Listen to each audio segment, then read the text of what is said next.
هادی، جونم. حالت چطوره؟ خوبم، تو چطوری؟ منم عالیم.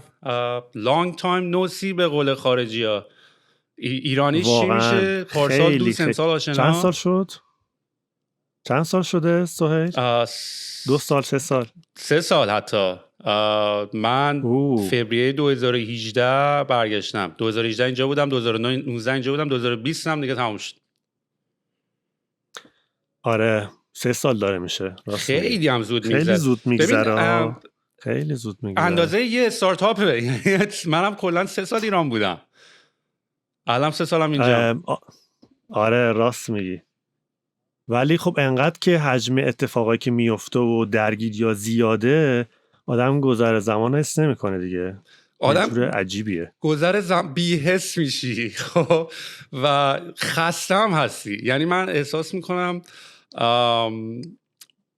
میکنم انگار مثلا واقعا زمانه خیلی زود گذشت، ولی انگار مثلا از یه ماراتونی برگشتی که هنوزم ادامه دارد. من این بحث خستگیه، من یه اشتباهی که کردم تا الان، همیشه همین اشتباه رو میکنم، اینه که بین کارهایی که انجام میدم استراحت نمیکنم. چون کلا هم 2 تیپ استراحت خیلی مرسومه بین مثلا کسایی که مثلا آنترپرنورشیپ رو برمیدارن دیگه. خب یکی حالت همیشه بالانسش هست که باید همیشه خدا انجام بدی، آره. ولی یا تو همیشه مثلا به صورت بالانس یکم آف برمیداری، یکم استراحت میکنی، یا بین کارات سباتیکال برمیداری.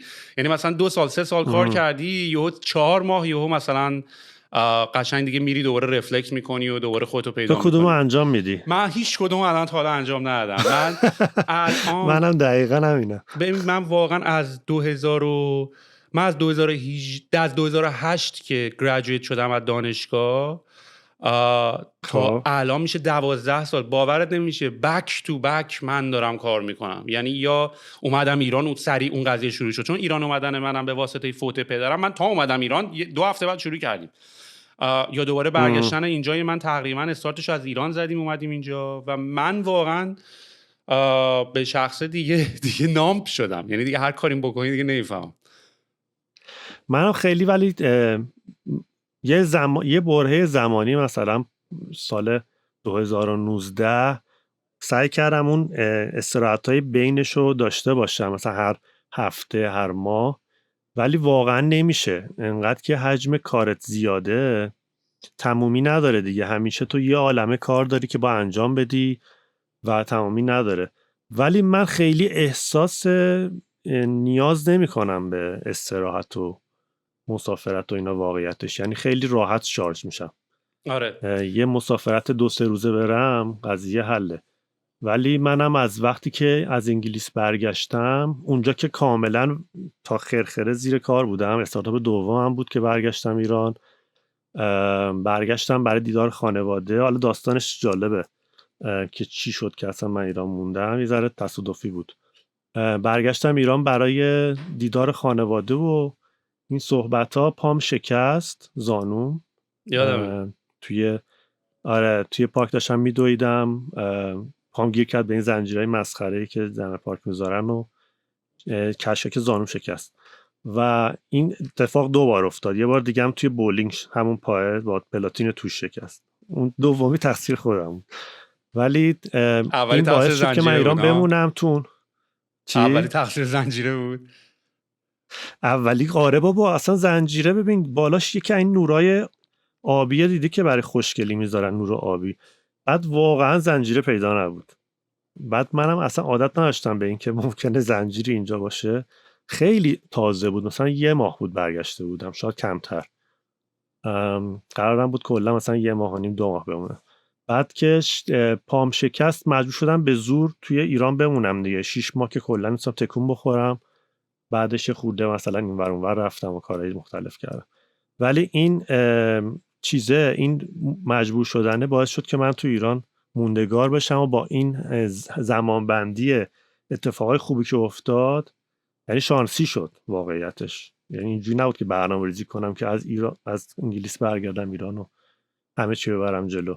ولی خب قبلش هم توی انگلیس که استارتاپ دومم بود، خیلی زیر فشار کار و وحشتناک سختی لانچ کردنش و اینا بود که تازه داشت جون میگرفت. یه سفر اومدم ایران دیگه، بعد ایرانم که اون استراحت چیزه رو فقط داشتم، استراحت پا شکستنه رو دیگه، بعد رفتیم تو کانوا و داستانهای دیگه تا همین الان یه تیکه.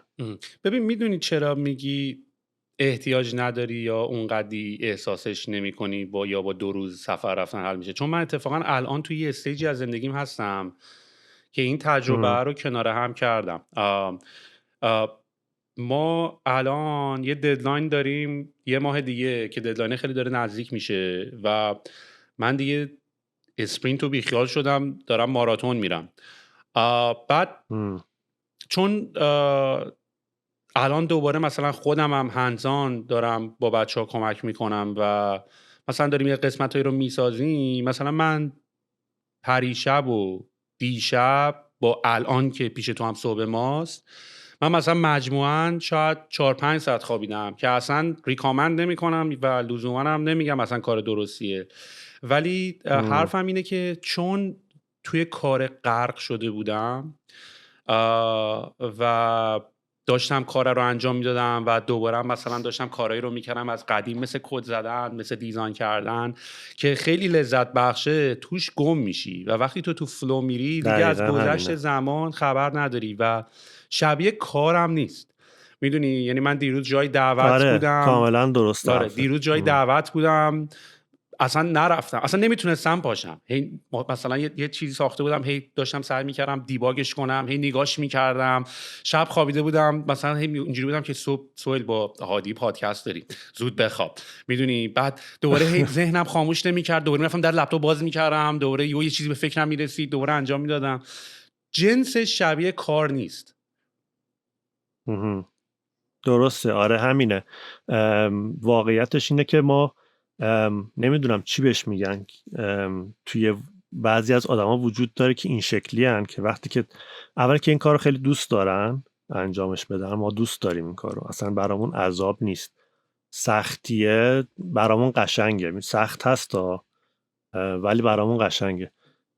ولی خب اینم بگم که تو پرانتز گفتی 5-6 ساعت میخوابی، 5-6 ساعت خوابیدی، من این یه دو مورد رو خیلی رعایت میکنم. سوهیل یه کتاب خوندم الان یادم نمیاد در مورد اسمش چی بود، ولی در مورد خواب بود و اینکه چقدر خواب تاثیر داره روی بدن و اینها. من سعی میکنم حداقل دیگه 7 ساعت رو خوابو داشته باشم. آره همیشه نمیشه ولی تلاشمو دارم میکنم. ببین منم کاملا باهات موافقم، خواب مهمترینه. منم هر چی میخونم به خواب میرسم. همه چی رو میریزه به هم سویل، همه چی رو میریزه به هم.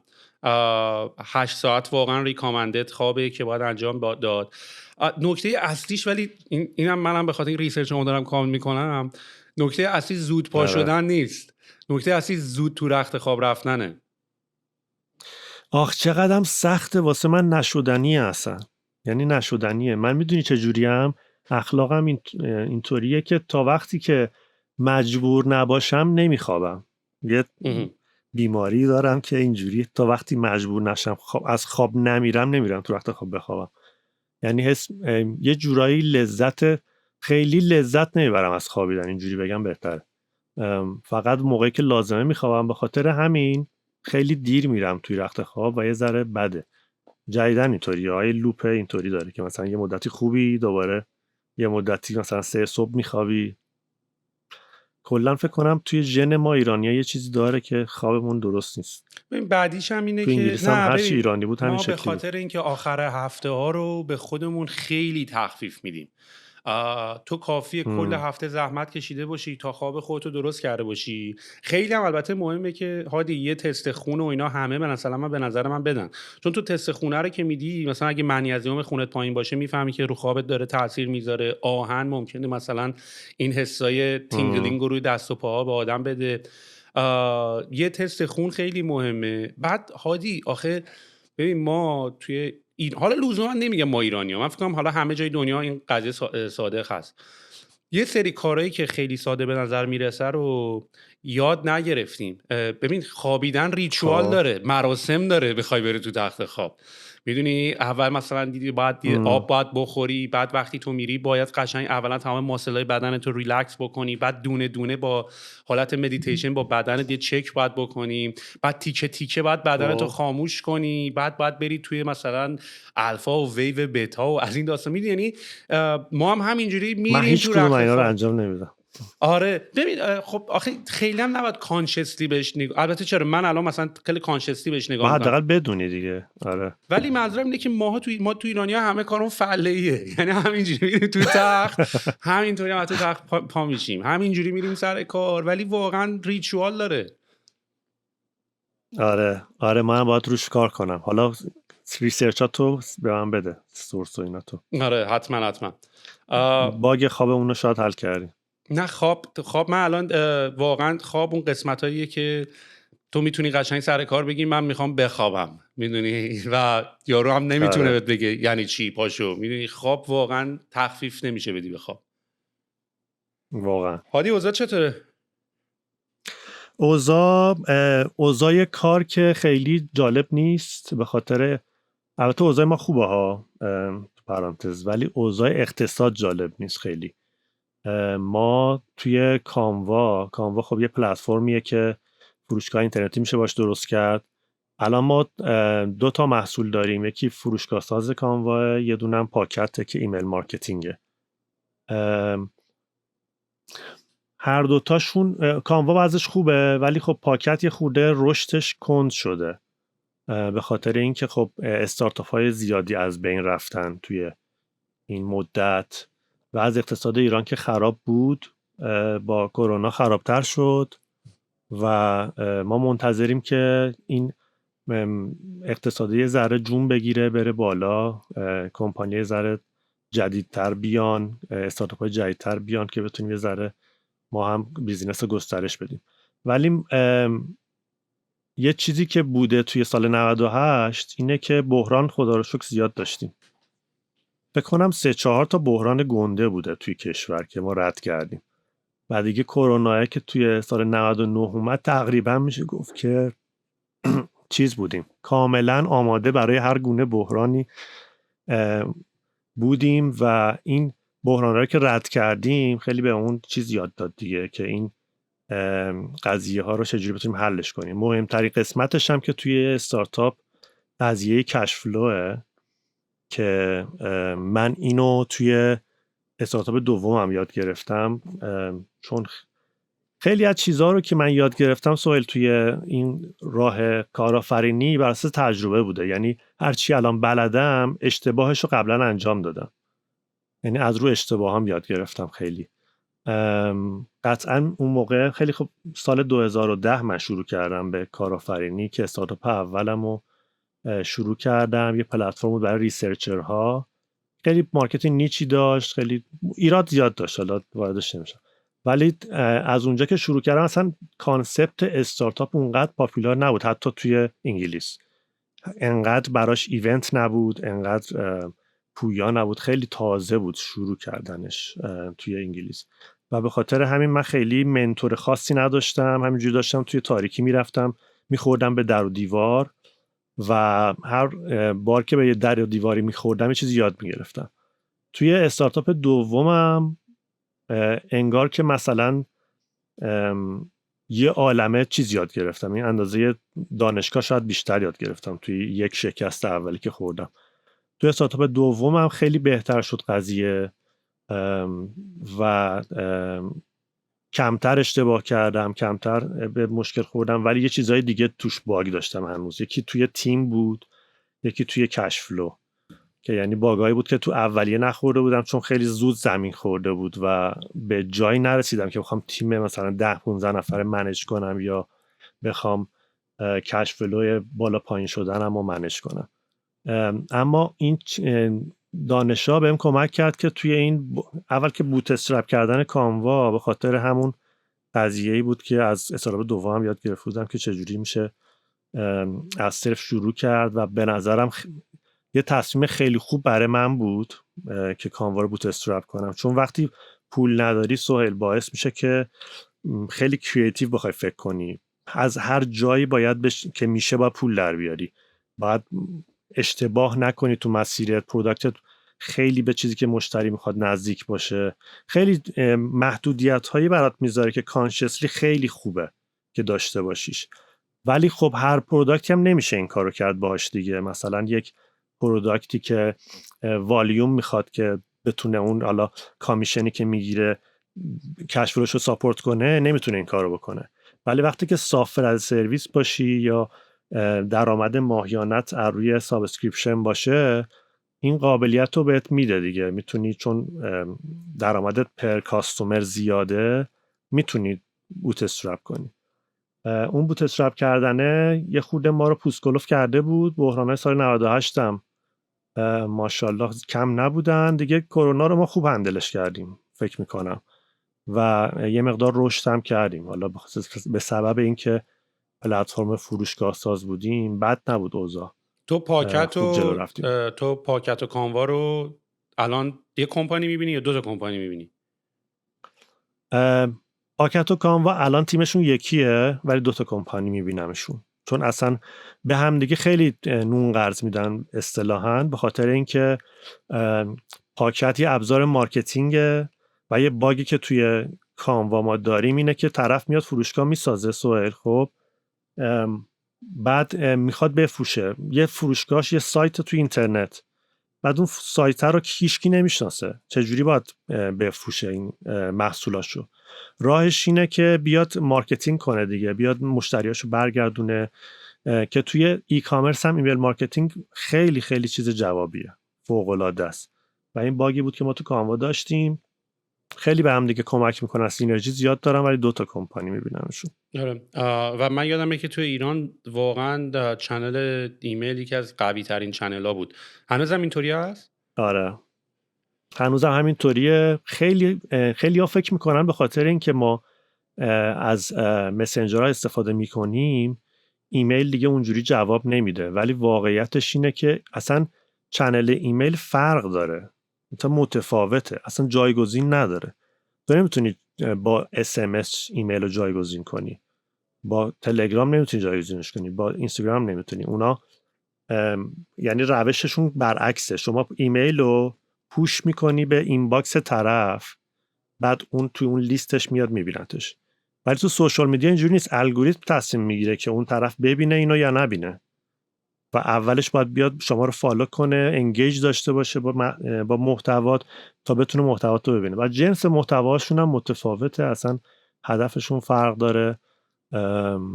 این یه مقداری چالش بود اول برامون، ولی انقدر که مارکت سوئیل خالیه، یعنی برای ایمیل مارکتینگ سولوشن خوبی وجود نداشت که اصلا ما زیاد لازم نبود تلاشی کنیم برای اینکه مثلا مشتریامون رو قانع کنیم. خیلی‌ها میدونستن ایمیل چقدر خوبه، چقدر لازمش دارن و تا یه جای خیلی خوبی خیلی سریع پیش رفتیم. فکر کنم رشد کردن تو آینده یکم برامون سخت باشه، باید کنارش آموزش و اینا داشته باشیم. نمونه آدم‌ها ایمیل رو درک کنن. پاکت رو اگه بخوای مثلا بگی شبیه چیه، بیشتر فکر کنم شبیه میلچیمپ باشه، درسته؟ آره شبیه میلچیمپ و میرلایت. بیشتر شبیه میرلایته، چون میلچیمپ دیگه رفته سمت CRM و خیلی چیزای خفنی اضافه کرده که ما نداریمش. ببین خیلی جالبه. من یه مدتی قبلا فکر میکردم که به واسطه تحریما خیلی استارتاپ ایرانی به وجود اومده و هم که دیدی مثلا تیکه کاسب تحریم میندازن و نمیدونم یا مثلا کپی کردن. یه چند وقتی اتفاقا خیلی دارم لذت میبرم سرویس های ایرانی رو میبینم. من توی اینستاگرامم توی چنل پادکسته، خب مثلا چون توی این بایوش میخواستم لینک بذارم، خب تو فقط یه لینک میتونی بذاری دیگه، تب که میخوای بکنی روش. من میخواستم یارو انتخاب کنه بره یوتیوب، میخواد بره اسپاتیفای، میخواد بره کست باکس، کجا میخواد بره. بعد یه سرویس اینجا هست لینک تری که تو میری تمام لینک ها تو میدی، یه لینک برات درست میکنیش، تپ میکنی میاد. یه نفر به من مسیج زد، فکر کنم علی بود اسمش، از کوفاوندرای یه سرویسی به اسم رد لینک بود که دقیقاً عین لینک تری بود، خیلی هم خوش ساخت تر بود به نظر من از لینک تری. من ببینمش. آره و گفتش که سویل ما اون لینک تری تو ایران فیلتره، که من اصلا برام دیگه این مرا چی فیلتره دیگه. واقعا بعضی وقتا هم میمونه لینک تری واسه چی باید فیلتر باشه، نمیفهمم اون کسایی که اون پشتن نفهمن. واقعا نمیاد حوصله‌شون سر میره یه چیزی فیلتر میکنه. آخه ببین یارو مثلا مثل من و تو که نیست که مثلا یارو مثلا شبیه عمو است، میدونی، شبیه اون دایی نمیدونه مثلا باید براش توضیح بدی دایی جان، میدونی اونه یارو. و یه مقداری مثلا من سرویس رو استفاده کردم، خیلی لذت بردم. و بعد من اینطوری بودم که آقا اینا اولا همش آیدیاست و اصلا هم کپی نیست. اصلا که کپی که خیلی حرف احمقانه و خنده‌داریه، چون اینوویشن اینطوریه که تو همیشه یه کاری رو میگیری ادامهش یکم بهترش میکنی دیگه یه کوچولو بهترش میکنی. آره. به نظر من اونایی که این آرگومنت رو دارن آیدیا کپیه یواش یواش دیگه باید بفهمن که واقعا نمیفهمن که دارن این حرفو میزنن. اگه میفهمیدن این حرفو نمیزدن. و من یواش یواش یه مقداری نظرم نسبت به این که من نسبت به سرویس‌های ایرانی الان خیلی خوشبین شدم. یعنی خودم لذت دارم میبرم، خودم حال میکنم، استفاده میکنم، کیفیتاشون هم بالاست با توجه به اینکه داری اسکیلش هم میبینی. یعنی تو اصلا داری نگاه میکنی که این ور احتمالاً یه تیم 100 نفره ساخته، اون ور یه تیم 4 نفره اینو ساخته. آره دقیقاً همینه. یه چالشی هم هست این وسط سویل که من همیشه یعنی میدونی ما یه باگی این وسط داریم که ما ابزارهای خارجی نمیتونیم استفاده کنیم. یه سری تولزا و وبسایت ها و ابزارها هستن که ساختنشون خیلی هزینه بره، خب، و مارکت ما واقعیتش براش کوچیکه. یعنی تو از اون تولزه نمیتونی تو ایران انقدر پول در بیاری که اون تولزه رو درست کنی. و این وسط ما یه سری خلاهایی داریم که هنوز نمیتونیم پرش کنیم. اینو من خیلی زیاد دیدم توی مثلا نگاه میکنیم اینه که بین استارتاپ ایرانی یه سری چیزا وجود نداره، به خاطر اینه که خب مارکتمون مارکت کوچولوییه. 80 میلیون مارکت 80 میلیونی هنوز خیلی کوچولوه برای تولزایی که مثلا خیلی اسپشیالایز خیلی خاصن، مثل تولزای مارکتینگی، انالیتیکس یا هر چیزی که با تعداد مشتری بالا، اسکیل بالا به یه جایی میرسه، تو ایران نمیشه درستش کرد. مثلا نمیتونی تو یه چیزی مثل آسانا درست کنی و بهتر کنی. میدونی توی ایران داریم ما نمونه مثلا تاسک منیجمنت خوبی مثل تاسکولی وجود داره، ولی نمیتونه بهتر کنه به خاطر اینکه مارکتمون کوچولوئه. کلا مگه چند تا دیولپمنت این طرفش هم هست. همه مارکت هم گرونه. بعد وقتیش میدونی چیه، نمیتونه از خارج از ایران بره بخواد رقابت کنه. داستان چیز دیگه ای اصلا نمیتونه با اون استارتاپ ها رقابت کنه چون ریسورس رو به اندازه کافی نداره. یعنی از هر دو طرف این وسط گیر میکنی. یه روی سکه هم در واقع اینه که واقعا نمیدونم با چی کارش کنیم، نمیشه کارش کرد واقعیتش. ولی منم خیلی دوست دارم میبینم که ابزارهای ایرانی درست میشن. فکر میکنم که اگه بخوایم به همه اینا بگیم کپی، اگه اینجوری باشه با الان یه دونه کمپانی تو هر صنعتی بیشتر نباشه. مثلا یه کمپانی ماشین سازی اینا مثلا یه بستنی فروشی، یه برند بستنی داری، یه برند لباس داری. BMW کپی کرده از فورد. آره نمیشه که بابا، باید ایده رو بگیری، باید بهترش کنی، باید روش بسازی. ایده واقعا استارت روز اولته. مثلا یه ماه میری جلوتر، 10 ماه میری جلوتر، دیگه یک مسیر رو نمیرین که. هیچ وقت دوتا کمپانی یه مسیر رو نمیرن، امکان نداره که انقدر شبیه هم باشن و توی اکزیکیوشن خیلی متفاوت میشه و خیلی چالش زیاد داره. اصلا کسی که بیرون نگاه میکنه، ولی من بهشون حق میدم چون نمیدونن که چه اتفاقی اون پشت میفته. مثلا اگه شما بگی که دیجیکالا کپی آمازونه، این حرف خیلی چرته، اصلا ربطی به هم ندارن. اون یه فروشگاه اینترنتی مارکت پلیس، اون یه فروشگاه اینترنتی مارکت پلیس، همین شباهتشون در همین حده.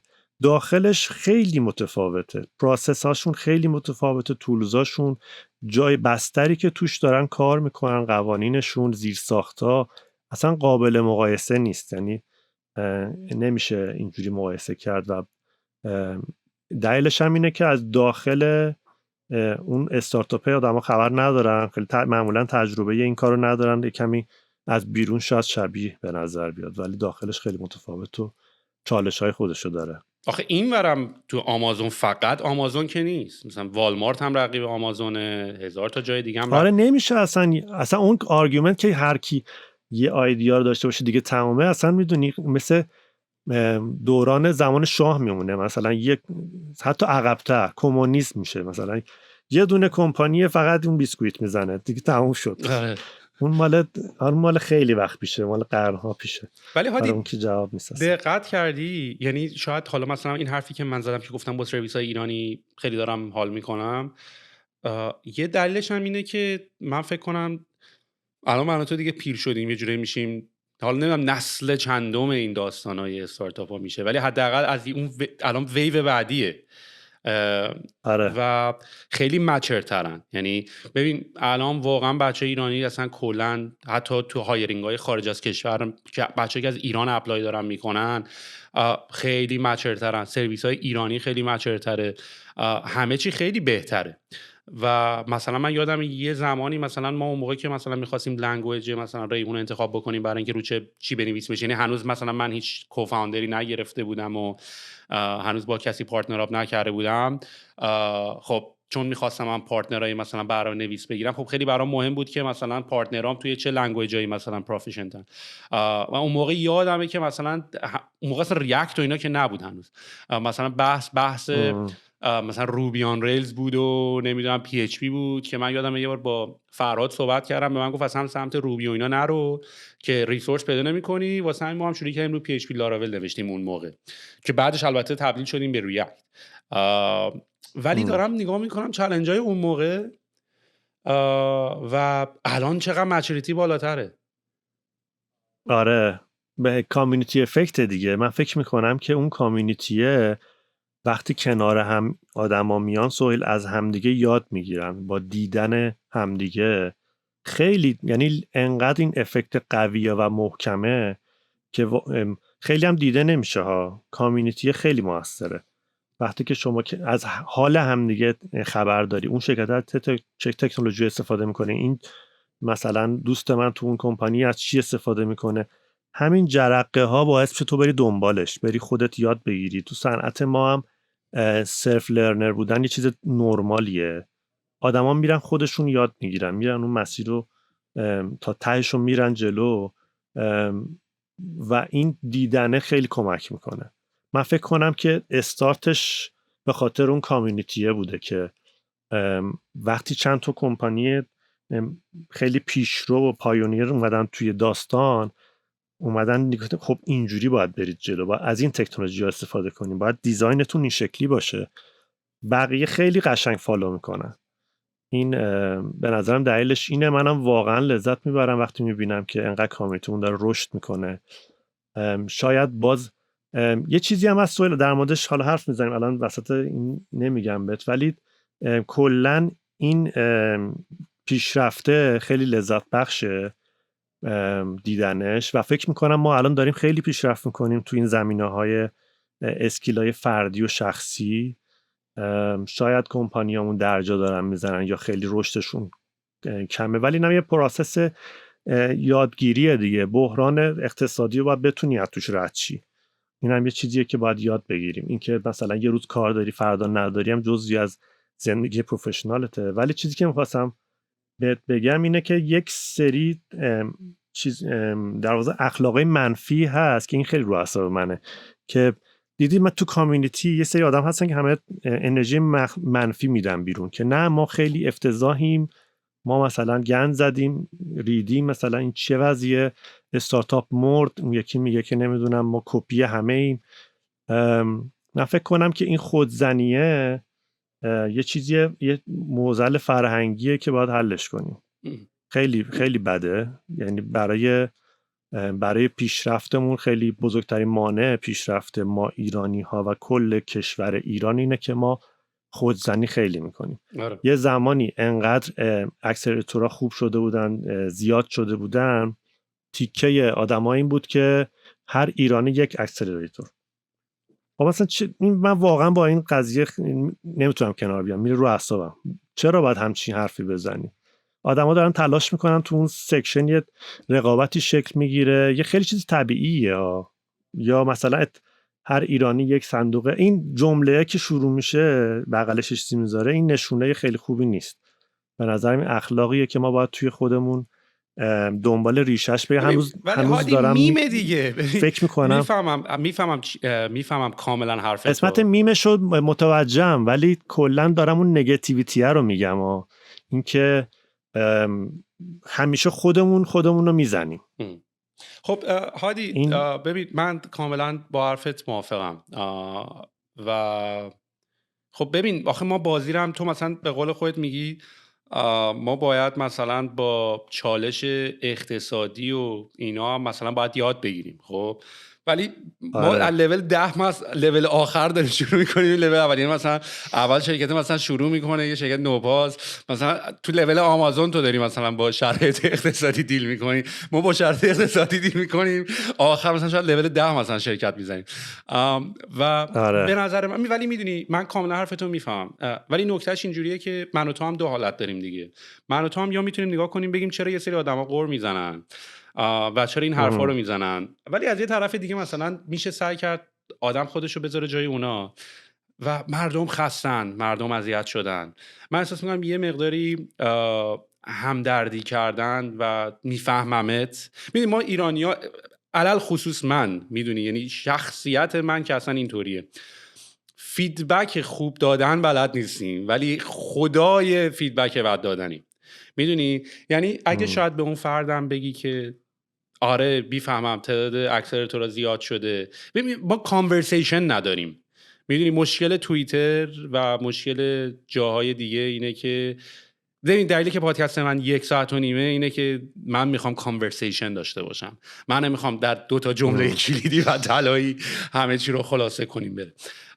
و به نظر من اینه که حرفت خیلی درسته، ولی احساس میکنم اون کسایی هم که این حرفا رو میزنن درد کشیده و زخم خوردن.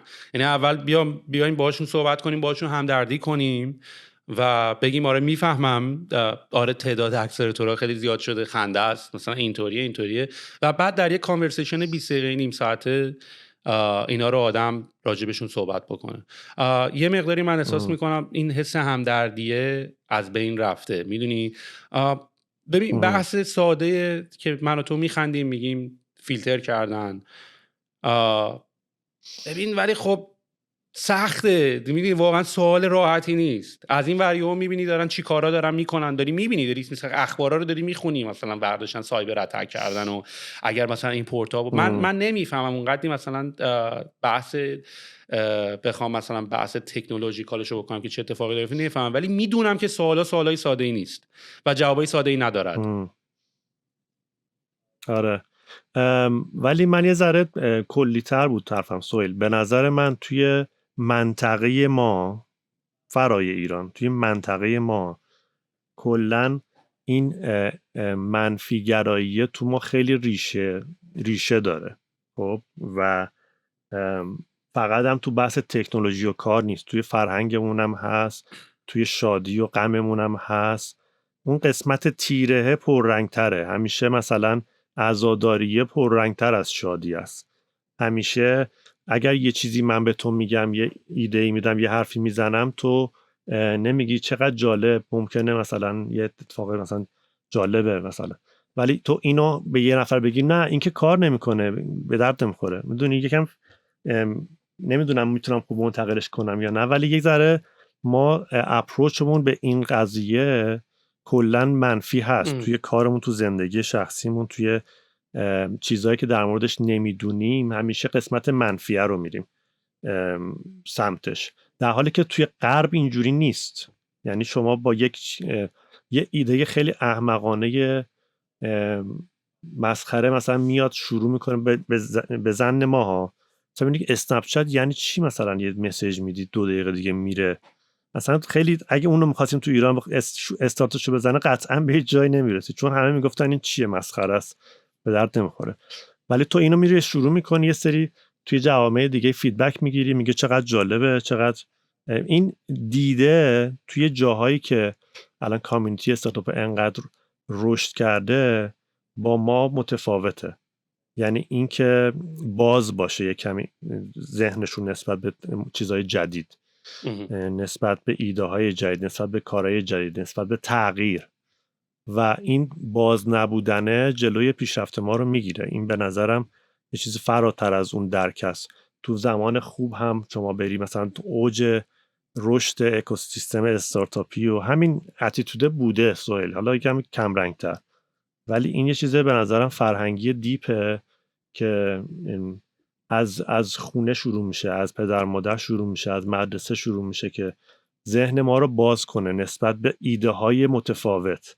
ما نسبت به عقاید متفاوت هم حتی گارد داریم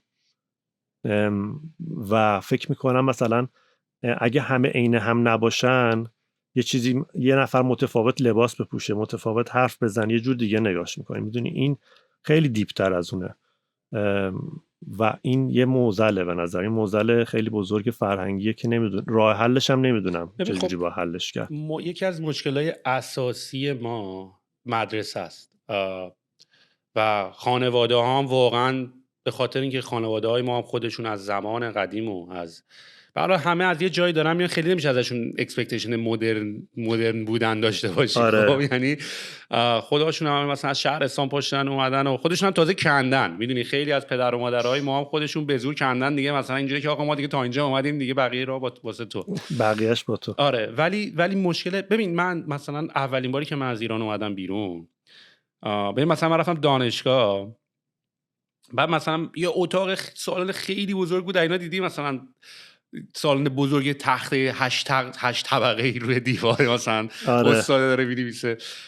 بعد من دیدم همه لنگاشون درازه، مثلا همه پاشون رو دراز کردن رو صندلی جلویی، پا درازه، یارو پا میشه از کلاس میره بیرون، میدونی اون یکی داره مثلا اصلا استادم براش اصلا اونقدر اون سالن بزرگه که اصلا شرایط این که مثلا استاد بخواد راجع به این قضیه مثلا حواسش به تو باشه نیست. و من از همون روز اول من اصلا نمیتونستم، یعنی مثلا من باید میرفتم استادو به فامیل باید صدا میزدم، مثلا جناب آقای مثلا. آره. در صورتی که اصلا اینجا کلمه فامیلی اصلا ما اینجوری مثلا خنده ترین ایمیل ها رو من از بچه ایرانی میگیرم، حتی به انگلیسی، دیر مستر علوی، میدونی ما اصلا همچین چیزی نداریم، مثلا همیشه فرست نیم کلمه دیر میر هم ما نداریم. مثلا استادت هم مثلا میری الان جف بزو رو بری بخوای مثلا آمازون رو ببینی، مثلا اینجوری که جف مثلا can I ask you a question مثلا توی مایاس مثلا نمیای جناب آقای بیزوس.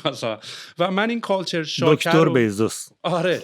و ما یه مقداری این و اینو دارم میگم به خاطر اینکه همینجوری ادامه بدم که من چقدر یواش یواش فهمیدم که چقدر خودت بودن اولا اوکیه و اصلا خودت باشی یعنی اوکی که نیست، چون تو همیشه آلردی یکی میاد میگه جناب آقای علوی، تو فیک بودنه رو میتونی حس کنی، میدونی که مثلا چقدر، یعنی تو میدونی که یارو که واقعا یارو پشت تو داره حرف میزنه نمیگه با جناب آقای علوی صحبت کردم، که میدونی فقط جلو تو داره اونو میگه.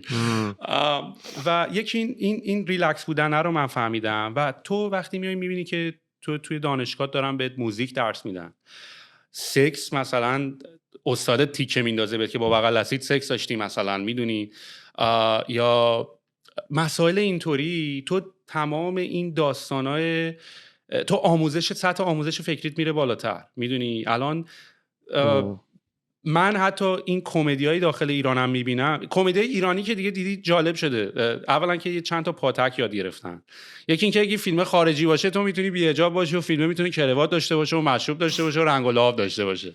میدونی بعد و بعد تیکه هاش هم همش تیکه های فرهنگی به خودمون زدن. یعنی تا میاد رو بغل کنه یهو مثلا میخوره زمین، یا میاد دست بده مثلا یکی صداش میکنه.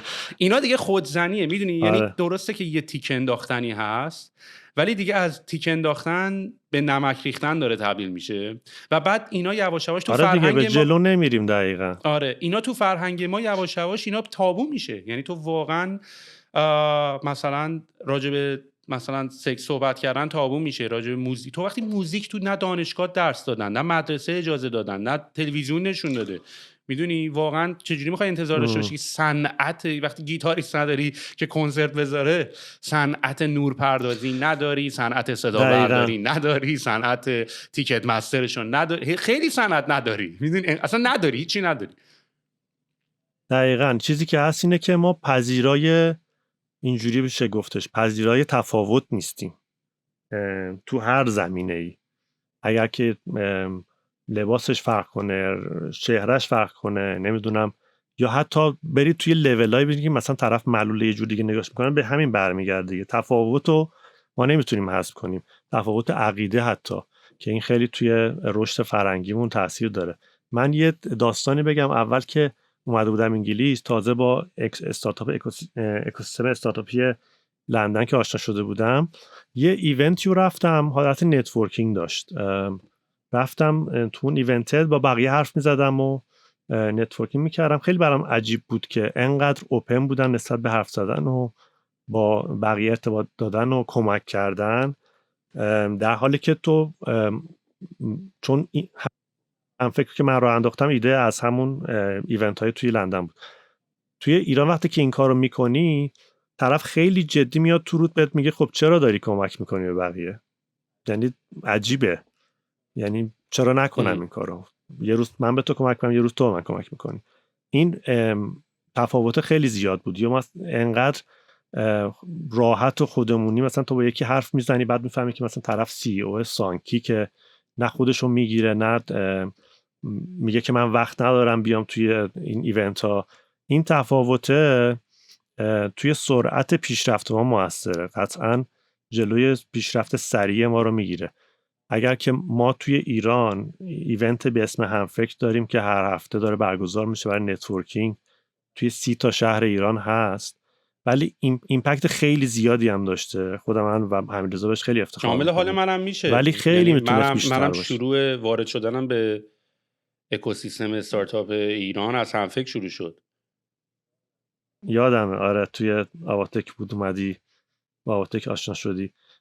ولی میتونه خیلی پتانسیل بیشتری داره. میدونی چی میگم؟ یعنی اگر تو این کامیونیتی ما کسایی هستیم که یه چیزی یاد گرفتیم، یه وقتی گذاشتیم، از تجربیاتمون درس گرفتیم، چرا گیو بک نمی کنیم به کامیونیتی؟ چرا نمیای توی مثلا همفکر؟ چرا نمیای توی ایونتی که حالا داره کنفرانسی برگزار میشه، با 4 نفر حرف بزنی، یه ساعت در مثلا هفته وقت بذار برای کمک کردن به یه آدم رندوم.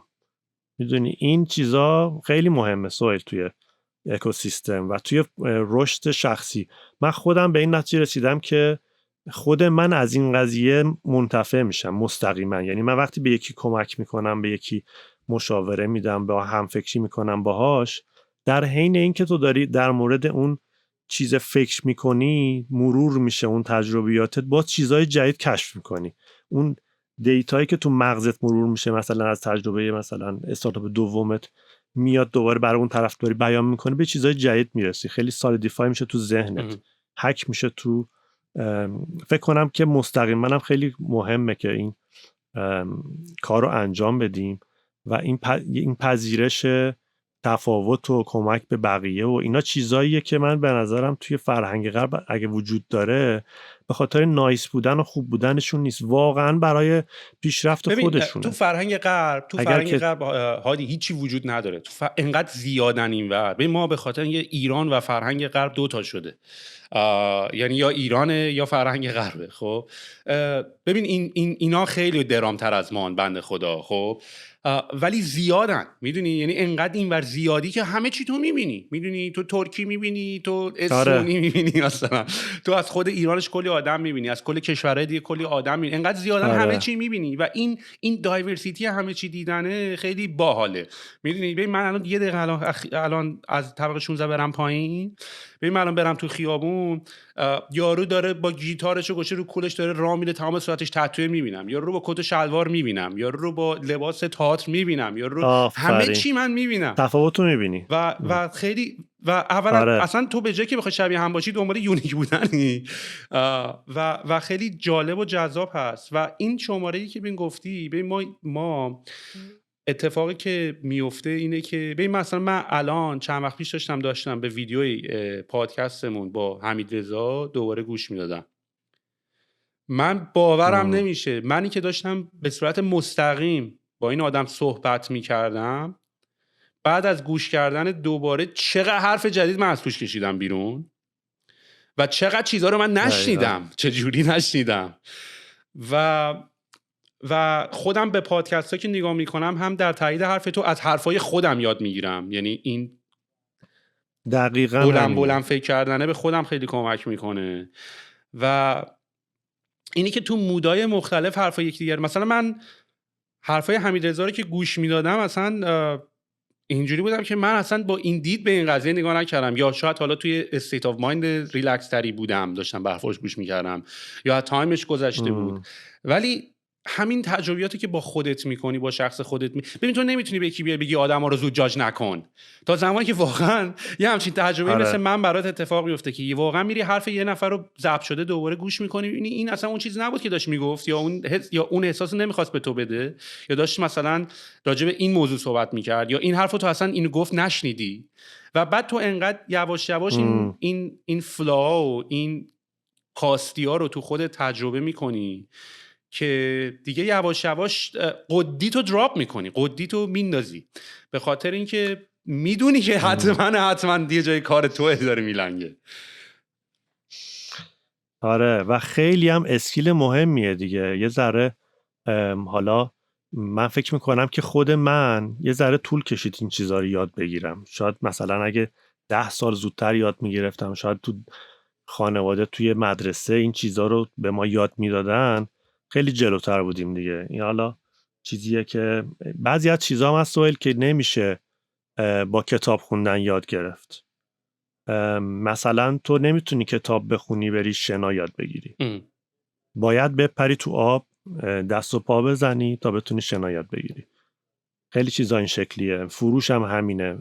خیلی اسکیلای کارآفرینام همینه. تو مثلا بخوای فروش رو یاد بگیری کتاب بهت کمک میکنه، اوکی، ولی تا نری تو داستان نمیتونی یاد بگیری. یا اصلا کتاب بخون در مورد اینکه فن بیان و سخنرانی چجوری سخنور خوبی بشی، امکان نداره سخنور خوبی بشی. تا نری امتحان نکنی نمیتونی یاد بگیری. و اینا چیزای درسای خیلی اساسیه که برای موفقیت آدم لازمه که زودتر بهش برسه. آره کاملا باهات موافقم. اوضاع همفکر چطوره؟ همفکر الان خیلی آنلاین شده.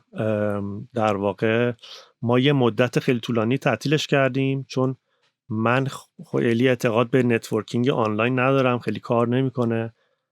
الان آنلاینش کردیم ولی خب اونجوری که میخوام نیست. حالا این هفته داریم چیز دیگه امتحان میکنیم چون آنلاینه، از همه جای ایران و همه جای دنیا میتونن شرکت کنن آدما. الان ما یه همفکر میخوایم برگزار کنیم که همه باشن توی اون با دیسکورد هم هست. همفکرمون خیلی باحاله. چنلای وایس جداگونه درست کردم، 5 تا لیمیتش، یعنی تو هر وایس چت چنلی که میری فقط 5 نفر میتونن باشن. میتونیم با حرف بزنیم و سویچ کنیم توی چنل دیگه. الان مدلش اینه، ولی خب نتورکینگ حضوریه دیگه. حالا یه پیشنهاد بهت بدم. ما دقیقاً الان همین چالنجی که تو داشتی که تو دیسکورد مثلا همه شلوغن، بعد چنل درست کنی که 5 تا بتونن برن. ما هم الان مثلا آخر سال میلادیه، میخوایم برای مثلا کمپانی یه نیمچه مثلا همینجا آنلاینیم دیگه، ما هم کلا ریموتیم، 30 نفریم ریموتیم.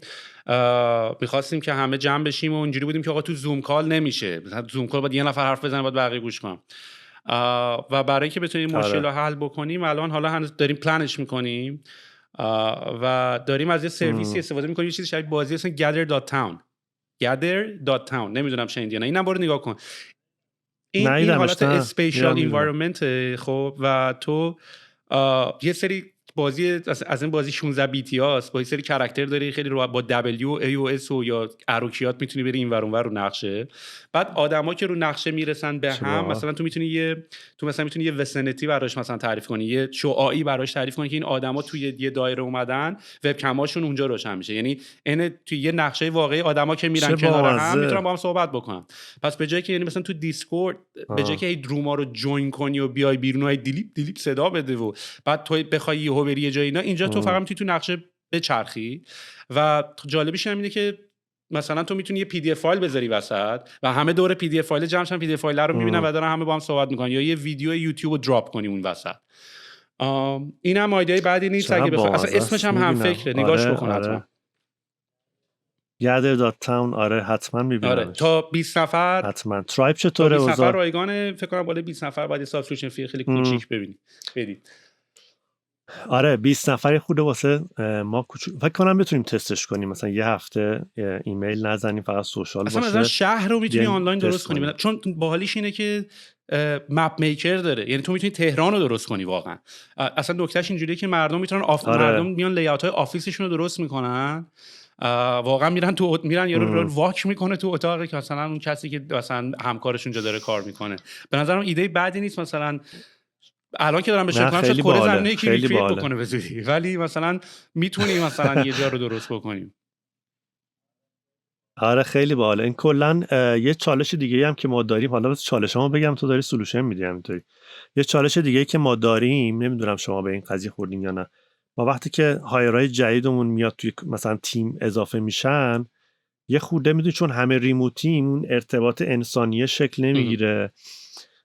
حالا ما یک چیزایی داریم انجام میدیم، مثلا ممکنه شام که میخوایم با هم بریم بیرون، همه مثلا آنلاین اوردر میدیم، با وبکم مثلا با هم دیگه گپ میزنیم، این کارا میکنیم.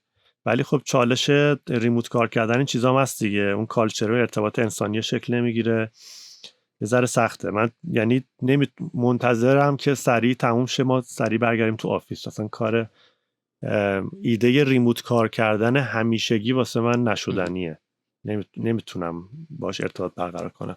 اینکه فلکسیبل باشیم ولی خیلی دوست دارم که اگر که کسی میخواد مثلا خونه کار کنه کاملا اوکیه. به نظرم سازوکارش هم خوب یاد گرفتیم، ولی یه آفیسکی باشه بتونیم جمع شیم دورم، اون فیزیکی بتونیم. آره من نمیدونم تو نظرت چیه این قضیه، ولی من خیلی با ریموت ارتباط برقرار نمیکنم، چون اصلا آدما نمیتونن با هم خوب ارتباط برقرار کنن. هر کی واسه خودش فقط میشه کار، یعنی میشه کار خالص، این ارتباط شکل نمیگیره، اون حس تیمیه، اون کالچره که واسه ما مهمه دیگه. ببین منم کامل باهات موافقم. ببین تو معمولاً وقتی که داری کار میکنی تو روی 2 تا اسکیجولی بعد انتخاب کنی رو کدوم اسکیجول میخوای باشی. این آرتیکل اصلا پال گرام فاوندر وای کامبیناتور که نوشته بود. معمولاً فاوندرها یا کسایی که دارن کمپانی درست میکنن یا دارن تیم میسازن، تو یا روی اسکیجول منیجری که صحبت اینطوری شروع میشه که تمام اسلات‌های کلندرت بوک شده، دونه دونه داری میری اونا رو برمیداری و شرکت میکنی، هر کدومش تو 1 ساعت میری انجام میدی میای بیرون. یا رو اسکیجول دوئری که تقریبا کلندرت خالی، چانک‌های بلاک‌های تایم‌های بزرگ داری که میتونی برداری که بتونی فوکس بکنی. من شخصا خودم در حال حاضر رو اسکیجول دوئرم و بابت این قضیه تمام میتینگ هایی که داشتم خیلی راجع به کار بوده و کاملا تجربه که داریم میگه احساس کردم. حالا باز شما توی یه ایرانی یا تهرانی باز میتونی یه رستوران بدیم. ما از موقعی که کرونا شد ما اصلا دیگه آفیس رو دادیم رفت، آفیس دیگه نداریم کلن. چه کار خوبی کردیم. ولی و کلا هم کمپانی ریموت شده. خب ریموت شدنش اینه که خوبیش اینه که دیگه الان من تالنت پول دنیا رو دارم. میدونی ما الان از مراکش استخدام کردیم، از آلمان استخدام کردیم، از همه جا ما استخدام کردیم. و یعنی هر کشوری من بگم مثلا ما الان 30 نفریم،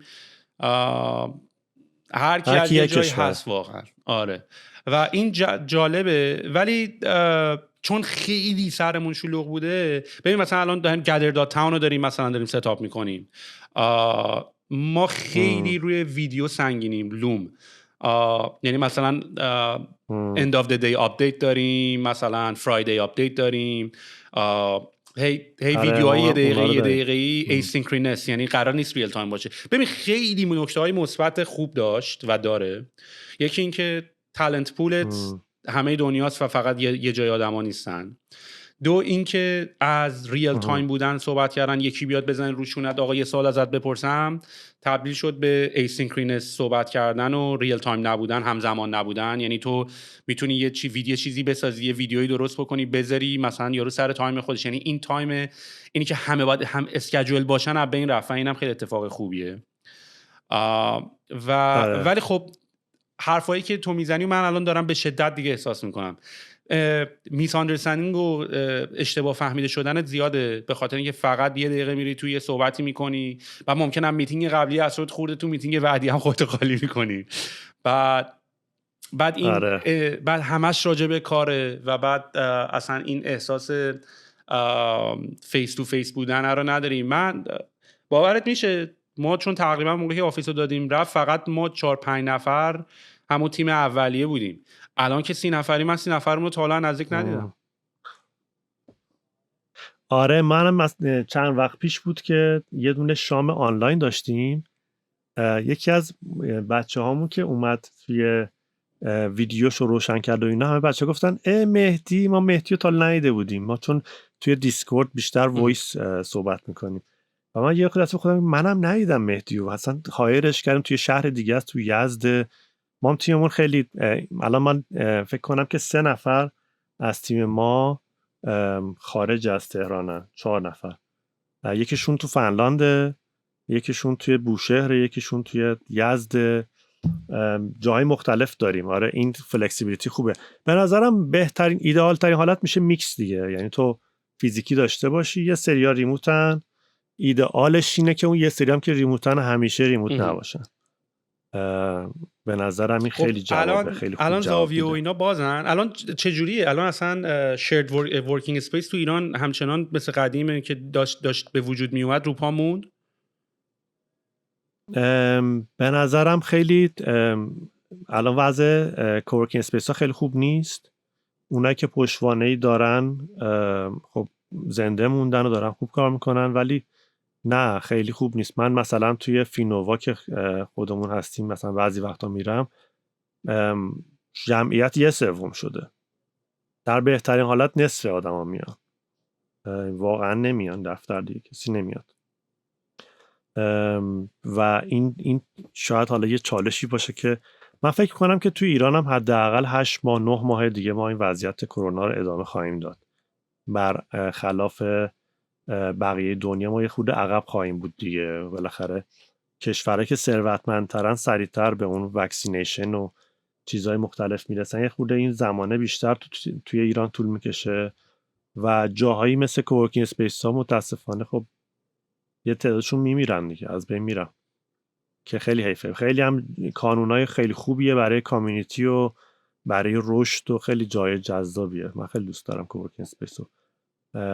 اصلا روی پروژه کارخونه نوآوری هم با بابک کبیری با هم کار میکردیم، نمیدونم میدونی یا نه. 6 ماه با کار کردیم روش، یعنی 6 ماهی که با بابک اومد، من 7-8 ماه روش کار کردم، بعد دیگه اومدم ازش جدا شدم، دیدم که به جای نمیرسه. خیلی پروسه فرسایشی بود، ولی بابک بردش جلو و بقیه آدم اومدن جوین شدن و در نهایت کارخونه نوآوری به حقیقت پیوست. خیلی پروسه دردناکی بود، ولی ایده خیلی جذابیه واقعا. اگه از این چیزا اتفاق بیفته، این هابای اینجوری که کمپانی گنده بغل همن، استارتاپ های کوچولو توی کوورکینگ اسپیس کنار همن، یه فضای پویای خیلی جذابیه که هم انرژیش خیلی بالاه، همین که آدما از همدیگه به شدت یاد میگیرن و خیلی خیلی میتونه کمک کنه به بقیه. الان تو اولش سر مثلا داستان پاکت گفتی که وضع استارتاپ ها خیلی خوب نیست و خیلیشون دارن از بین میرن. خب یه نکته هم که هست اینه که ببین استارتاپی که الان بحث کرونا رو من این ورم نگاه میکنم، خب این ورم خیلی مثلا تاک شوها و اینا مثلا کسایی که من فالوشون میکنم، خب این قضیه خیلی قضیه پیچیده ایه. یعنی مثلا یه سری افراد مثلا واقعا با شات داون کردن بیزنس ها مخالفن و میگن آقا همه بیزنس های اسنشیالن، نمیشه که مثلا بیزنس و واقعا هم داری میبینی و آره. و یارو داشت راجع به این صحبت میکرد که آقا شما وقتی میای میگی که سر کرونا بیزنس تو شات داون کن، فعلا کار نکن، این آدمی که بیزنسمنه و کسی که بیزنس خودشو داره بعد از شات داون کردن بیزنسش اینطوری نیست که وقتی شرایط دوباره به نرمال برگشت بره دوباره برگره به بیزنسش و بیزنسش ادامه بده. کسی که بیزنسش شات داون میکنه بعدش دپرس میشه، بعدش حالش بد میشه، بعدش کلی داستان داره و بعدش این آدم به خاطر اینکه پول نداره دیگه نمیره دور بیزنس بزنه، که این آدم باید بره کار پیدا کنه، این آدم باید بره جاب پیدا کنه و این داینامیکی که اتفاق میفته خیلی سنگین تر از داینامیک اینه که فقط صرفا خونت یه مدت بشین تا همه چی آب از آسا بیفته. و آره دقیقاً همینه. ایمپکتش خیلی زیاده، فقط هم اقتصادی نیست، خیلی تغییرات گسترده‌ای داره و برای ببین کلا من اعتقاد دارم که اسمال بیزینس ها تو اقتصاد خیلی مهمن. به نظر من بکبون اقتصاد هر کشوری اسمال بیزینسان، نه اون لارج کورپوریشن شرکت های وحشتناک قول. اسمال بیزینسان که بکبون اون است. خب اونا تعدادشون هم کمه، ما فقط یه دوتا آمازون شنیدیم و شاپیفای شنیدیم و اینا. دقیقاً، یعنی که اگه نگاه کنی اینو خیلی ممکنه اشتباه فهمیده باشم، ولی توی اقتصاد اون بیزینس های کوچولو نقششون شدیداً حیاتیه. حالا توی ایران ما بیشتر پالیسیون برای شرکت بزرگاست متاسفانه که اون کوچولوها خیلی ضربه میخورن، ولی دوباره ساختن اون بستری که این شرکت‌های کوچیک دوباره توش رشد کنن و دوباره انگیزه داشته باشن برای شروع کردن، کار به شدت سختیه بعد از این پندمیک که تموم بشه و این اقتصاد رو خیلی ضربه میزنه بهش، مخصوصا تو کشور ما که بکبون اقتصادی ما خیلی ضعیفه. یعنی ما سیستم بانکیمون چون ضعیفه و چیزی به اسم کردیت و وام منطقی وجود نداره، شروع کردن یه بیزینس خیلی کار سختیه. تو مثلا میتونی یه بیزینس پلان داشته باشی، یه کردیت اسکور خوب داشته باشی، میری توی بانک توی کانادا میگی من انقدر وام میخوام، 1% احتمال داره اون وام رو بهت بدن. نمیگم کار آسونیه، کار سختیه، تجربهش خودم داشتم. بعد اگر اون وام رو بگیری اینجوری نیست که 20% 25% در سال بخوای سود بدی، 1% کمی میدی، میتونی بیزینس رو بسازی، اگه کار کرد رو پای خودت وایسی. ولی توی اقتصاد ما اینجوری نیست و خیلی کار سختی از صفر شروع کردم. من توی کانوا هم سهیل از 0 کلوین شروع کردم واقعا. یعنی وقتی که کانوا رو شروع کردم من بودم با وحید و هیچ چیز دیگه ای نبود. ما رفتیم توی کافی شاپ شروع می‌کردیم به کد زدن و مثلا فکر کردن و ایده دادن و اینها، از 0 کامل شروع کردم. چون قبلا یه بار این کارو کرده بودم، هم خیلی لذت بخشه هم خیلی چیزای مثبتی داشت، به خاطر همین از این طریق رفتیم. وقتی که تو اون مود باشی میدونی که چقدر چالش داره. واقعا چالش ما این بود که خب تو یه پروداکت میخوای بزنی، نیرو نداری که یه نفر مثلا یک دیولپر داری، مثلا وحید دیولپرمون بود، پروداکت نداری، چجوری میخوای پروداکت رو بفروشی؟ از اون ور خب کاستومری نداری که بخوای بری مثلا براش کار دیگه بکنی و پروداکت رو بخوای بفروشی. یه جفت این دو طرف وجود نداره و چالش خیلی سختی بود، ولی چالش خیلی جذابیه. ولی این چالشی نیست که هر کسی بتونه حلش کنه، مخصوصا واسه بیزینس‌های سنتی و بیزینس‌های کوچولویی که توی دنیای فیزیکی هستن که کپیتالشون خیلی بیشتره، نیاز به سرمایه‌شون بیشتره. ولی ما توی تک خیلی اپورتونتی خوبی داریم که بتونیم یه مقدار اینو، چون شرایطش متفاوته، تو واقعا میتونی با 2 نفر شروع کنی، چالش داره ولی شدنیه. توی تک زیاد سرمایه نمیخواد شروع کردن، با 0 هم میشه شروع کرد. البته خب ما این کار کردیم. پی صحبت قبلیم به اوره بگم مثلا اون داستان کرونا و کسی که بیزنسش الان از دست داده، تو فکر میکنی که به همین راحتی دوباره تا کرونا تموم بشه دوباره برمیگرده رو پا؟ شرکت نمیزنه، باید بره سر کار. نه دقیقاً باید بره سر کار. همین میگم چالشش چند وجهیه. اینه که ما باید این ور ترازو رو یه سری یه حرکتی با بزنیم که این اسمال بیزنس شکل بگیرن، که کاری وجود داشته باشه که این بره سر کار. یعنی حالا ما زیاد آمار دقیق توی ایران نداریم، نمیدونم چقدر شغل و فرصت شغلی از دست رفته. یه چیزی که حالا توی شاید دولت‌های بعدی امیدوارم روش کار کنن ولی خیلی بهش امید ندارم، اینه که دیتا توی مملکت اصلا ارزش نداره. این که شما بیای بدونی که تو اقتصاد چه اتفاقی میفته، پالساشو داشته باشی. همین چون دیتا وجود نداره، تو تصمیم آن بیس آن دیتا وقتی نمیگیری میشه وضع مملکت دیگه. آخه مرغ و تخم مرغ دیگه، نه دیتا وجود داره نه تصمیم. یه چیز دیگه هم هست خیلی جالبه، مثلا من بعضی وقتا دیدم آدما و حتی مسئولین میان توی مثلا تلویزیون، طرف میاد یه عدد میگه و میگه اوه چه جالب، چقدر عجیب، مثلا این منطقی نیست. هم میگن دیدی که مثلا دیتیلش بالا باشه. آره، بعد که کلا از خودش در آورده کامل، کل عددا رو همینجوری دیمی چیزی گفته، اصلا کلا مفهوم دیتا و دقت و نمیدونم سورست کجاست، همینجوری چیزی میگه. رئیس جمهور مملکت میاد همینجوری چیز خودش میپرونه. اینا ارزشای مهمیه که داشته باشیم توی همه لول ها. توی خود لول کاری خودمون دیتا خیلی ارزشمنده. توی اقتصادمون ما نمیدونیم چقدر جا باید دست دادیم، چقدر شغل از بین رفته. اینا همه چیزای اساسی که باید روش کار بشه. ببین هادی، الان تو طرز تفکرت، تو هم جز افرادی هستی که دوست داری داخل ایران بمونی و از همونجا کار بکنی، درسته؟ خب من یه سوال میخوام ازتون بپرسم، البته ازتون که منظورم افراد خاصی نیستن، ولی تو وقتی اینقدر سیستم رو میبینی که مثلا از بانکی فشله، از نمیدونم از بحث مجوز فشله، از بحث زیرساخت فشله، هدف اینی که آقا من ایران را میسازم چه جوریه؟ چون اولا که مطمئناً کسی که به ایران داره کمک میکنه لزوما وجود فیزیکیش داخل ایران نیست، یا اصلا الان دیگه وجود فیزیکی کلا خیلی دیگه تاثیر اونقدری نداره. ولی مثلا چه جوریه؟ خب تو مثلا سیستم بانکی رو میخوای درست بکنی، چیکار میخوای بکنی؟ مثلا اگه الان یکی از بزرگترین مشکلات ما پیمنت واقعا که هست، مثلا چیکار میخوای؟ مثلا چه جوری میخوای ایرانو بشین درست کنی وقتی با سیستم بانکی نمیشه صحبت کرد؟ میدونی، یعنی یکی از سوالای من توی بحث فیکس کردن همیشه این بوده که تو یه زمانی فیکس میکنی که همه مثلا پایه فیکس کردنن، میدونی، تو باید به بایره جنگ، تو باید جنگ و پیروز شی، تو باید برو بکشیش، یعنی یه جوری تو باید بانکو بکشی، بگی آقا من بانک جدید میزنم. بانک رو تو الان نمیتونی درست کنی. دقیقاً.